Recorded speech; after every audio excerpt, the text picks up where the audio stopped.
बात कर लेते हैं पाकिस्तान वर्सेस न्यूजीलैंड सीरीज की, जो कि जारी है। और हमारे लिए आज स्पेशल इसलिए है कि बिल्कुल हमारे पड़ोस में आज लाहौर में कदाफी स्टेडियम में हम होस्ट करने जा रहे हैं मैच को। We are very excited to see. उसकी वजह यह है कि एक तो लाहौर का क्राउड बड़ा अमेजिंग होता है, और दूसरा ये कि ये मैच बड़ा मेक एंड ब्रेक सिचुएशन पे आ गया, क्योंकि 3 मैचेस हुए हैं। एक मैच न्यूजीलैंड ने जीता है, एक मैच पाकिस्तान ने जीता है, एक मैच बगैर किसी फैसले के इनफैक्ट मुनक्किद ही नहीं हो पाया बारिश की वजह से। It's a night match. देखते हैं मौसम कैसा रहता है, फिर विकेट कैसे बिहेव करती है। कंपैरेटिवली पाकिस्तानी टीम को 2-3 चीज़ों का एज हासिल है। एक तो ये कि हम अपने फुल फ्लेज स्क्वाड के साथ, अपनी प्रोफेशनल टीम के साथ खेल रहे हैं एज कम्पेयर टू कीवीज। और दूसरी जानिब यह है कि लाहौर का होम ग्राउंड है, होम क्राउड है, तो इसका भी एज है। लेकिन देखना यह है कि मैच कैसा होता है और कैसी क्रिकेट होती है, पाकिस्तान कैसा खेलता है। जी हाँ, बिल्कुल। इसमें साथ साथ ये है कि जो मेहमान टीम है उसने तो जो परफॉर्म करना ही करना है। हमारे साथ ये हुआ है कि इंजरी के बाद मोहम्मद रिजवान और इरफान नियाजी जो हैं वो आखिरी दोनों मैचेस से में आराम ही करेंगे। देखते हैं टीम क्या परफॉर्म करती है। ऑल्दो क्राउड की तो हम गारंटी दे रहे हैं कि बहुत सारी आवाम देखने के लिए पहुंचेगी, चेयर अप भी करेगी। लेकिन आज का वाकई फैसला कुन मैच है। अगर जो भी टीम जीतती है तो लीड हासिल कर लेगी इस सीरीज की, और अगर आज खुदा न खास्ता न्यूजीलैंड की टीम जीत जाती है तो सीरीज को जीतने का ख्वाब हमारा अधूरा रह जाएगा, और ये बड़ा सवालिया निशान भी होगा। Let's talk positive, let's hope positive कि अच्छी क्रिकेट हो। पाकिस्तान ने कम से कम एक चीज तो लर्न की होगी ना इससे कि by scoring 179 180 is not enough in front of this team. 2-3 players ऐसे हैं जैसे चैपमैन है, नीशम है, वो कभी भी मैच का पासा पलट सकते हैं, और फिर काफी नीचे लोअर ऑर्डर तक बैटिंग मौजूद है न्यूजीलैंड की। सो न्यूजीलैंड के पास बहरहाल ये एज है। इस वक्त हमें अब्दुल माजिद भट्टी साहब ज्वाइन कर रहे हैं, सीनियर स्पोर्ट्स एनालिस्ट है, बिलखुसूस क्रिकेट के ऊपर। भट्टी साहब से हम उनकी एक्सपर्ट ओपिनियन लेते हैं। इस वक्त हमारे साथ मौजूद है। भट्टी साहब, good morning, thank you very much, आपने हमें ज्वाइन किया। आपके शहर में तो नहीं, लेकिन हमारे शहर में मैच है और अहम मैच है। आप कैसे देख रहे हैं आज के मैच को, कितना अहम है और कैसी क्रिकेट होने जा रही है? सबसे पहले आपको भी सुबह खैर इमरान, और है ना, बिल्कुल लाहौर भी हमारा है ना। अच्छा, लाहौर भी हमारा ही शहर है जी जी। लेकिन मेरे ख्याल में न्यूजीलैंड ने जो तीसरा मैच जीता है तो खतरे की घंटी तो पाकिस्तान के लिए बच गई।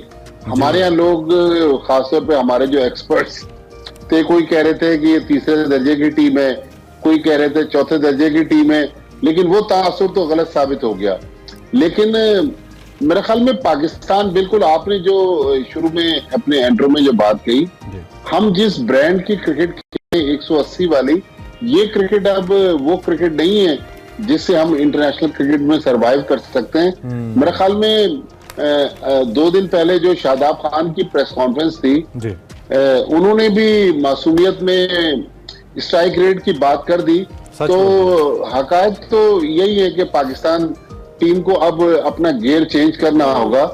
इस गियर में पाकिस्तान टीम को वर्ल्ड कप में आगे जाना है, इंग्लैंड के खिलाफ सीरीज खेलनी है, आयरलैंड में जाकर सीरीज खेलनी है। तो मेरे ख्याल में पाकिस्तान को इंजरीज का एक अलग मसला दरपेश है। पहले हारिस रऊफ अनफिट थे, उसके बाद अब मोहम्मद रिजवान और इरफान खान नियाजी अनफिट हो गए। तो अच्छा है कि टीम मैनेजमेंट वैसे भी रोटेशन पॉलिसी को लेके चली हुई थी। लेकिन बाबर आजम देखें, बाबर आजम हमारे हीरो हैं, हमारे मुल्क के सुपरस्टार हैं, हमें उनकी बैटिंग पर नाज है, हमें उनकी परफॉर्मेंस पर फख्र है। लेकिन एज ए कैप्टन या एज ए T20 ओपनर वो जिस स्टाइल की क्रिकेट खेलते हैं, मेरे ख्याल में उनको भी अपनी अदाओं पर अब गौर करना पड़ेगा कि कुछ ना कुछ बाबर आजम को भी अब सोचना पड़ेगा कि भाई इस तरह की क्रिकेट में इतनी गेंदों पर इतने रन बनाकर हम इंटरनेशनल क्रिकेट में सरवाइव नहीं कर सकते। आप देखें, हमारे पड़ोस में एक लीग आजकल चल रही है, उसमें आप देखें 240-250 रन भी चेज हो रहे हैं। तो अब T20 क्रिकेट वो T20 क्रिकेट नहीं है कि 150, 160, 180 रन बनाकर हम मैच जीते। तो भट्टी साहब, इस तरह से भी आप बाबर आजम की बात कर रहे हैं, तो साइम अयूब और बाबर आजम की ओपनिंग जोड़ी जो है वो हमने देखा कि कुछ खास नहीं कर पाई है, नहीं चली है। आप बाबर और रिजवान की जोड़ी देख रहे हैं आगे? देखिए, रिजवान तो फिलहाल इस सीरीज से तो आउट हो गए। उनको जो हैमस्ट्रिंग इंजरी थी, कल रात पाकिस्तान क्रिकेट बोर्ड ने अनाउंस किया है कि रिजवान तो अवेलेबल नहीं है आज के मैच के लिए और सैटरडे के मैच के लिए। लेकिन अब जो भी है, अब हमारे पास मेरे ख्याल में इन 2 मैचों के बाद बहुत ज्यादा सोचो विचार और तजर्बात करने का टाइम नहीं है। मेरे ख्याल में फखर जमान पीछे बैठे हुए हैं, साइम अयूब मौजूद है, बाबर मौजूद है, रिजवान मौजूद है। लेकिन जिसको भी टीम मैनेजमेंट टास्क दे अच्छा, वो आपने मेरे ख्याल में बड़ी बड़ी खूबसूरत आपने जी, बात की। वो जुमला मेरे ज़हन से नहीं निकला कि आप भी कुछ अपनी अदाओं पे गौर करें। वो अदाओं पे वाकई गौर करने की जरूरत है। बाबर आजम जब आते हैं, having said that, being a hero, we respect him, we love him actually. I'm a great fan of Babar Azam. देखिए सी या मोड ऑफ कैप्टनसी पे हम तनकीद करते हैं, वो मीडिया को हदफ तनकीद कहते हैं ये जो कुछ हो रहा है या जो कुछ तनकीद का या मसाइल की बात है, मीडिया में टीम कॉम्बिनेशन तो सही चल भाई, कैसे चल रहा है सही? आप हमें बता दें। आप फंसा के मैच जीतते हैं यंग साइड से, फिर आप 179 को डिफेंड नहीं कर पाते अपने होम ग्राउंड के ऊपर, तो फिर आप कहें कि मीडिया क्या गलत कर रहा है इसमें? आपकी डिफेंसिव कैप्टनसी नहीं है क्या? मिड ओवर के अंदर आप जो जिस तरह के बॉलिंग कॉम्बिनेशंस आजमाते हैं उस टाइम पे, क्या वो आजमाने वाले होते हैं? तो क्या बाबर की वाकई कैप्टनसी में हम कोई गलती करें बीइंग ऑन मीडिया, या बाबर साहब को तब्दीली की जरूरत है जो वो नहीं कर रहे बीइंग कैप्टन काफी अरसे से? देखिए इमरान साहब, मीडिया तो एक आईना है। अब आईने में अगर किसी को अपनी शक्ल पसंद नहीं आ रही या मुझे अपनी शक्ल पसंद नहीं आ रही, तो इस पे कोई कुछ कह नहीं सकता। मीडिया तो आईना दिखाता है, मीडिया को जो गलत लगता है उसको गलत कहता है।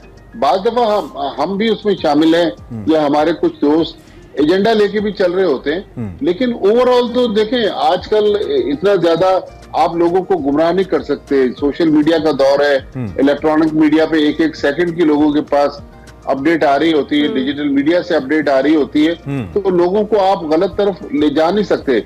लेकिन जो आपने बात की, बिल्कुल हम लोग जब बाबर आजम इस सीरीज से पहले भी कप्तान थे, हमारा मुद्दा यही था कि जब पाकिस्तान टीम प्रेशर में आती है, फिर बाबर आजम अचानक लगता है कि सो गए हैं, उनको फिर प्लान बी प्लान सी कई बार होता है ना।